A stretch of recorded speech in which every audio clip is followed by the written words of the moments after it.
11, winter weather wallops western Washington. We're tracking it all tonight, from power outages to wind damage to the treacherous travel conditions in the mountains.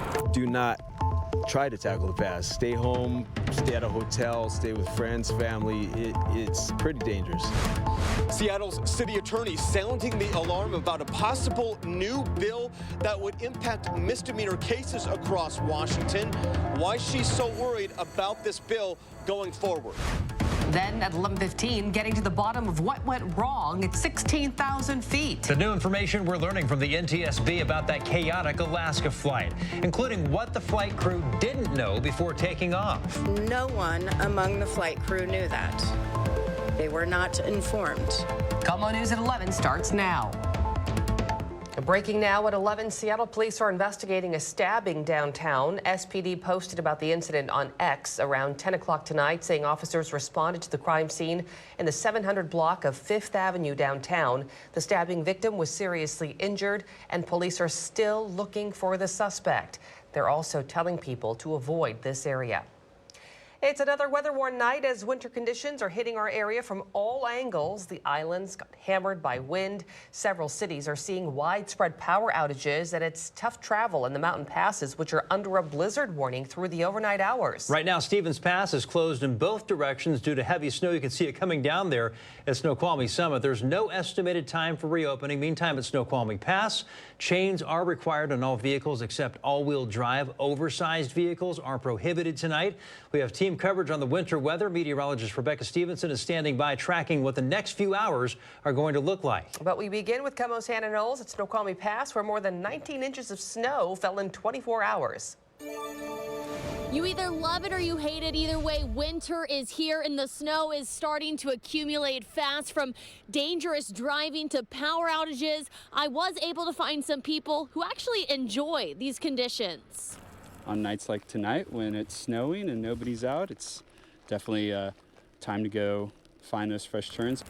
On a cold winter's night, you might meet people like Ben and his wife searching for fresh powder and untouched groomers. It's a pretty magical thing, and you spend basically the rest of your life trying to chase that feeling. But to make it to the summit, drivers must first tackle the pass. It seems like it's just undrivable right now. It's really, really bad. A winter storm blanketing the mountains in fresh snow. I love it. I mean, there's nothing like it. Even activating avalanche control as crews work hard to keep the roads safe and clear. As long as people are using their chains, driving slow, should be fine. That's the biggest issue we've had the last few days. Another problem, the intense winds knocked out power, forcing residents and businesses to operate on backup generators as the storm rages on. There's ice on the roads, the winds are blowing pretty hard. 24 hours, 48 hours, it happens. We just kind of bundle up and take care of one another. Right now, chains are advised as you head over the pass. As temperatures start to drop over the night and into the coming week, make sure that if you are driving, you have all-wheel drive or snow tires. That's a really good idea.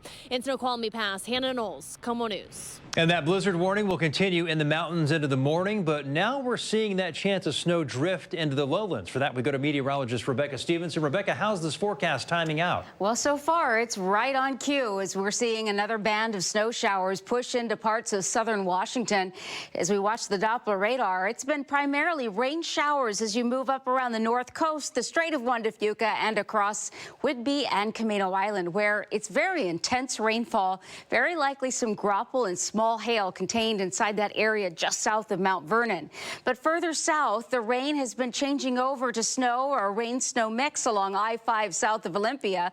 In fact, Centralia to Chehalis, and especially areas south of Highway 12 and south of Highway 6, we're getting some snow. And on the hills, we're getting anywhere from 1 to 6 inches accumulation. Areas of snow around the South Sound are expected through the morning commute. So about 8, 9 o'clock in the morning, we should see some relief in this area of wet, slushy snow that's primarily at 500 feet in elevation. We have a lot of hills there around southwest Washington, and that's why we're looking out for that winter weather advisory there along the Willapa Hills. But for the mountains, boy, snow total totals, they are really adding up. Stevens Pass now at 32 inches of new snow, White Pass at 30, and we're going to continue to get the snow coming down quite heavily for both White and Crystal Pass as that storm system moves through tonight. The blizzard warning continues up in the mountains, and Snoqualmie and Stevens Pass still getting some snow showers as well. So expect some of these rain showers to gradually start to push south from time to time through the morning. Our mountain blizzard continues through 10 a.m. We've got a very cold wind to tell you about. I'll show you when it breaks out and brings all of us some snow coming up in the forecast. All right, thanks, Rebecca. The city of Tacoma and Kitsap County have opened several shelters. In Tacoma, you can go to Holy Rosary Church, Vallejo location, and the Catholic Community Services Nativity House. And in Kitsap County, you can go to the Port Orchard United Methodist Church, Silverdale, and Village Green Community Center, and the West Wing of Gateway Fellowship Church. Those shelters are open from 6 p.m. until 7 a.m. today and tomorrow. You must check in, though, before 9 p.m. In Seattle, city crews and businesses are already preparing for the snow to possibly make its way here to the Emerald City. SDOT employees are keeping an eye on conditions and plan to have crews working in shifts 24/7 starting on Thursday. A spokesperson says the more than 100-person crew are ready to go, trained to operate 50 vehicles with snow and ice fighting equipment. The winter storm hit the islands hard as well. Severe winds on Whidbey Island blew driftwood onto West Beach Road near Oak Harbor. Crews spent much of the day trying to clear all of that debris. Island County Emergency Management says some roads were damaged by the water, but the extent of the damage isn't known yet. Local power companies are closely monitoring outages in western Washington right now. Puget Sound Energy says more than 9,000 customers are impacted by outages. At last check, Grays Harbor PUD reported 4,500 outages. Seattle City Light is reporting over 100 customers without power right now. And Snohomish PUD says about 50 customers are experiencing outages. Drivers who use the westbound Highway 16 Tacoma Narrows Bridge can expect daytime lane closures tomorrow morning. WashDOT crews will close the right 2 lanes on the older westbound bridge from 9 in the morning until 1 in the afternoon. The North Jackson Avenue ramp to westbound 16 will also close. Crews are repairing the driving surface and expansion joint underneath that bridge deck. In his final State of the State address, Governor Jay Inslee says he isn't saying goodbye because there's plenty more work to be done. We will not relent to our greatest challenges. We will not go backwards. This is both the evergreen state and it is the ever forward state, and we should be proud of that.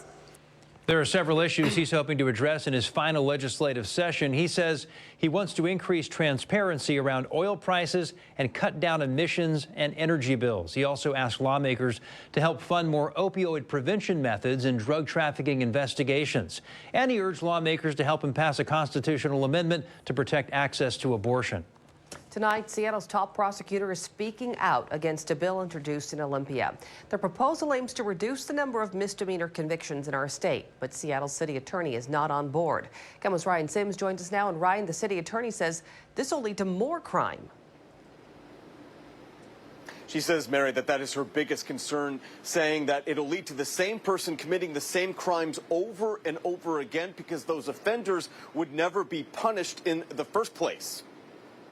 In this letter to state lawmakers, Seattle City Attorney Ann Davison says House Bill 1994 would undercut accountability in our criminal justice system. This does not review any criminal history. And in an interview with KOMO, she then took things even further. Neither the court, nor defense counsel, nor the prosecutor alone can do such an act as this. If passed, this bill would impact defendants facing misdemeanor or gross misdemeanor charges, including assault, hit and run, and first-time DUIs. Under the proposal, defendants would go to a diversion program instead of jail if they successfully follow certain orders initially given by the court. Legal deals that Davison says would exclude prosecutors. The defense counsel is supposed to represent the accused, and the court is to be the neutral decider. This House bill takes away the prosecutor's discretion. State lawmakers insist this bill is fair. They say the jails are clogged as it is and that nonviolent offenders are being locked up too often. Davison, though, insists the bill is a slap in the face to crime victims. They've been left out for a lot of the conversation, and it needs to be allowed to have them be part of that. If passed, House Bill 1994 could be part of the law by the start of the summer. Got to mention this, that some crimes will not be considered as part of this law, including multiple DUIs. You're allowed one DUI in the last decade, but more than that, you don't qualify, as well as vehicular assault and domestic violence. Coming to you live from Seattle tonight, Ryan Sims, KOMO News. Ryan, thank you. Looking live downtown, the city of Seattle is expected to add another council member by the end of the month. At least 16 people have applied and have been verified for Teresa Mosqueda's seat. She vacated the spot after being elected to the King County Council. There are already 5 new council members, a new council president, and they're looking to add a like-minded colleague to the team. I'm looking for someone that wants to roll up their sleeves and work with us to effectuate positive change in the city. A public hearing will be held this Friday when the candidates will be formally identified. We're working to learn more about a deadly officer-involved shooting this morning in Tacoma that left a 61-year-old woman dead. Police say the woman had been pointing a gun at her neighbors and firing several shots.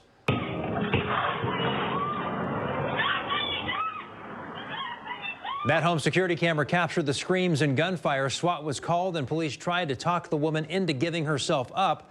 Police say she eventually came out of her home with a gun and pointed it at officers. That's when the SWAT team opened fire. Neighbors say the woman was struggling with mental health issues. This is Tacoma's first officer-involved shooting so far this year.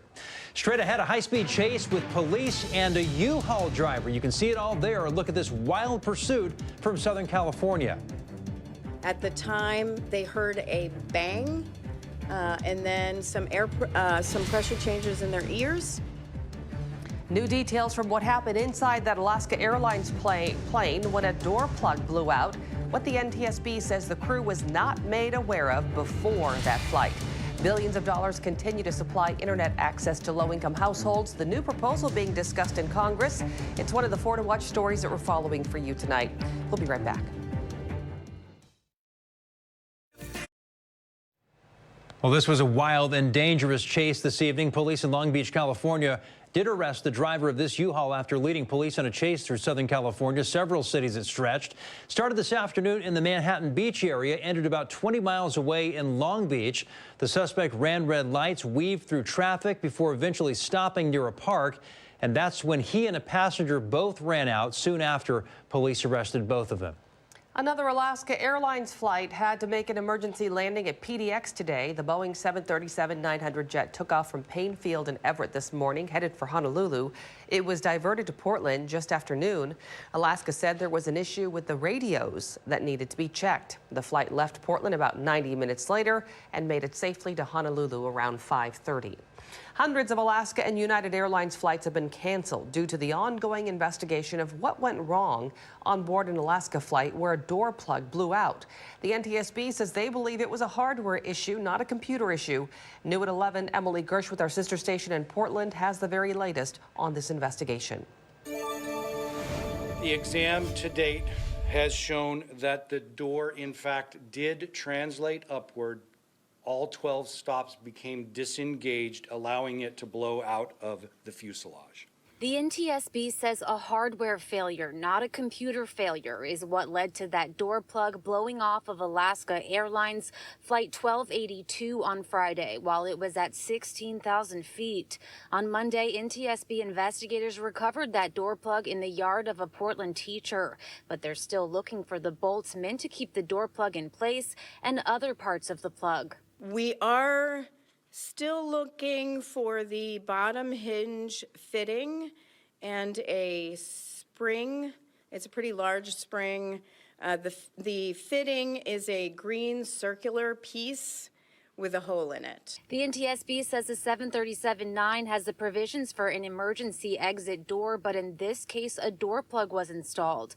Hammond says there are other parts of the aircraft the flight crew were not made aware of, including that the cockpit door is designed to open during rapid decompression. No one among the flight crew knew that. They were not informed. So Boeing is going to make some changes to the manual. She also says communication was poor during the event, made worse by the noise caused by the missing door. They described it as very loud, windy at the time, and they had trouble communicating. They had trouble hearing each other. They had trouble hearing air traffic control. and they had trouble communicating throughout the event. That was Emily Gersh reporting. The FAA says every 737 MAX 9 aircraft with a door plug will remain grounded until the FAA determines that each one is safe. Tonight, the White House is calling for a massive review of protocols for cabinet members. It's the first in the 4 to watch stories that'll be developing as you start your day tomorrow. It comes as the Pentagon reveals Defense Secretary Lloyd Austin is being treated for prostate cancer. The White House says the president was just told about it today after Austin had been hospitalized for more than a week. Now they're ordering a protocol review so duties can be delegated if a cabinet member is unable to work. Live out on Capitol Hill now, where lawmakers are asking for $7 billion in funding to extend an internet discount program. The Affordable Connectivity Program gives monthly discounts on internet services for low-income families and eligible households on tribal lands, but funding runs out at the end of April. The end of the program would mean an abrupt price hike for these families. The legislation is expected to be discussed in both chambers sometime tomorrow. The IRS tonight rolling out a free filing service ahead of tax season. Eligible taxpayers in 12 states, including Washington State, can use the Direct File pilot program, cutting out the need to pay for a service like TurboTax or H&R Block. The agency will determine if it can offer the service nationwide. Meta says it plans on limiting the kind of content teens can see on Facebook and Instagram. Company says the restrictions are intended to, quote, give teens a more age-appropriate experience on the apps. It's expected to go into effect later this year. All right, let's check back in with Rebecca. So much to discuss. It's chilly out there. No, it is chilly, and we've got some snow going on in South Washington. So all the way down to sea level, we've got such cooler air filtering in. But the real cold blast, boy, that is going to be coming up as we work our way into the day Thursday and Friday. It's going to get so cold that we just expect snow.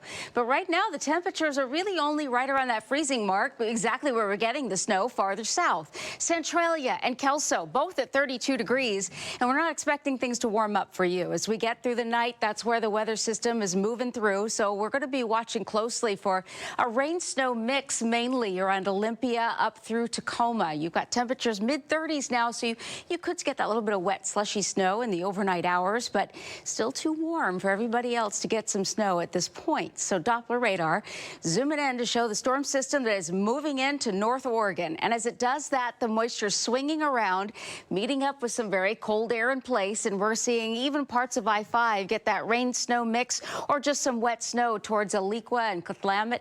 As we get towards the coastline, it's still pretty warm out near the waters of the Pacific Ocean, so it's just good old rain there. However, as we expect the wind to become northeasterly, as we work our day through the afternoon tomorrow into Thursday, we're going to start to see that northeast wind impact Clallam County and bring a better chance of a little bit of snow as that wind picks up moisture from the strait and then goes upslope on the north-facing slopes of the Olympics. Just light amounts at this point are expected around Clallam County, but Highway 101, you'll want to be prepared to see that slushy mix. It's mainly just rain, but still that chance of a thunderstorm right around the Central Sound between Mount Vernon and Arlington. Our next weather maker currently is this little area of low pressure. It's headed into Oregon. So snow falling to the north of that system will just be brushing parts of the South Sound. We still have another disturbance upstream. This little disturbance will be pushing in for the morning hours, and that will once again swing around that potential of some rain snow mixed, if not some wet snow. So let's go through Futurecast to show you. At 4:30 in the morning, we'll have another renewed round of a little bit of wet snow. Briefly, trace amounts potentially from Olympia on the grass up to Tacoma. Still rain up to the north interior, but the I-90 corridor, we may see down towards North Bend and Snoqualmie, Newcastle, Snoqualmie Ridge. A little bit of slushy mix up there on the top of the hills, and it'll melt really fast if you do get wet snow because temperatures are warming tomorrow right around the low 40s for highs. And this pretty much moves out by the time we hit the noon hour. So we'll be clearing out. It'll be a mostly dry day after the noon hour. We're going to look for a little bit of sunshine breaking through the clouds. Overnight tonight, your temperatures will cool down. Again, closer to freezing south of Olympia, and that's where we're going to have the best chance of some wet snow. Otherwise, mainly a rain-snow mix will be in the showers for our morning. High temperatures in the low to mid-40s tomorrow, drying out in the afternoon. Snow level forecast just to show you we are going down to snow level at sea level definitely by Thursday night into Friday, and that's why we have a weather warn up, because we're cooling off, and that's going to be a cold blast of wind up around the north interior, around Bellingham, Whatcom County to Skagit County. We'll have a little band of snow develop. It'll be light, but it'll drift down through Puget Sound Thursday afternoon and night, and we're expecting a better round of snow South Sound again Friday night. So Friday even looks like we're in the clear, but we're still getting awfully cold. Saturday, that's going to be our snow day most likely, and we're going to expect about, I'm going to estimate possibly 1 to 4 inches depending on elevation. Really? But yeah, snow day Saturday. It's perfect. That does sound weekend. lovely. It sounds really fun, actually. Thank you, Rebecca. You bet. All right, the Dogs looking ahead to a season full of changes. Why outgoing quarterback Michael Penix Jr. is optimistic about the team's future. KOMO. And now, the KOMO Sports Desk with Nico Tamurian, presented by Xfinity. Well, the dust has settled. The Huskies did not win the national championship. As disappointing as that may be in this moment, no question there is a ton to be proud of. And certainly as we get further and further from Monday night's difficult loss to Michigan, the question becomes, can the Huskies get back to this point, and how quickly can they do that? Now, the first part of that equation has to do with the guys leaving. Michael Penix Jr., Rome Odunze, Eddie Ulofoshio are all gone. And on top of all that, we learned today that wide receiver Jalen Polk is also heading to the NFL draft as well. That is a lot of star power leaving, but nothing is more glaring than the quarterback spot. If you're a casual fan, you may have missed it, but Kalen DeBoer secured former Mississippi State quarterback Will Rogers to arrive on Mountain Lake. This is a pretty big deal. He was one of the top targets in all of the transfer portal. He was actually at that title game, and he threw for 12,000 yards over 4 years in the SEC. That is impressive. But there's also behind him more star power. A super tantalizing young player in Austin Mack redshirting as a freshman this year. You do not replace Michael Penix Jr., but even he believes the team will be in good shape. I know this team, and I know the guys that we have under us, and this team going to be hungry again next year, and they're going to be competing again next year for championships. But the changes are not limited to the quarterback spot. We know UW goes to the Big Ten. It's going to take a while to get used to. It's still weird I don't know how you feel, it's just weird to think that this will be a conference game, next year. That's very strange to me. Because I'm from that early 90s era. I remember these teams playing in the Rose Bowl. I think back-to-back years, and strange now. But that's, again, SC. We're all going to have to go through it to get used to it. It's back to the future with OL Reign. Look at this logo. Looks familiar, right? That's because OL Reign will now go by its former name of Seattle Reign FC. And certainly that crest has a lot of nostalgia to it. It's all in preparation of the 2024 season. How about the Seattle Kraken? Talk about a way to cure the sports blues in Seattle right now. This team is on fire on the road in Buffalo. They were down 1-0. Don't worry about it. Yanni Gourde takes care of business. We're all knotted up. And before the first period is over, how about Vince Dunn? His 8th goal of the year on the power play. So it's a 2-1 Kraken lead. Now Buffalo comes back to tie it on an Alex Tuck goal, but boy, oh boy, the Kraken in the second period scoring 3 unanswered. Game over. The Kraken, 7 wins in a row. Playoff contention just 3 months away. But back here in Houston, we are officially wrapping up our Huskies in the College Football Playoff National Championship coverage. It was a season we'll never forget, 14 wins, something that this team really inspired so many in our town to believe in. They may have fallen just short, but I do believe there are better times ahead, and I do think that team defied the odds all season long with a special, special group of student athletes. Right now, though, here in Houston, Texas, I'm Nico Tamurian. The Kraken head to D.C. to take on the Capitals Thursday at 4. We are back in 15 seconds. Go beast mode on your plumbing problems. Here's the problem right here. What's next? I think we're going to have to take the whole toilet out. Got it. What's next? You're all good here. So, go beast mode and... Hey, wait. Stop freaking. Call Beacon. Rebecca has one last look at the forecast next.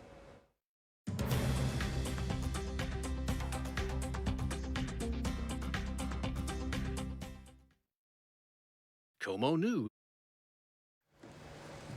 So a weather warning is going to continue through tomorrow morning just because of the wet snow and the rain-snow mix potentially for the South Sound. The rest of it's just some showers that are moving through. They could be a little mix of rain and snow or high hills away from the water. but it's going to be brief, super fast, and melt away. Just be ready for that in the morning. We dry out for the afternoon, and on Thursday, we'll have a little band of light snow drifting down north to south and a cold wind. Oh, boy, are we going to feel that wind. By Friday, that's when we'll all see a little bit of snow rolling through the South Sound only. But we're all looking like we're going to get some snow on Saturday. So it'll be chilly enough, that's for sure. All right, that's going to do it for Sure at 11. Stay tuned for Jimmy Kimmel Live. KOMO News is back at 4:30 a.m. Good night.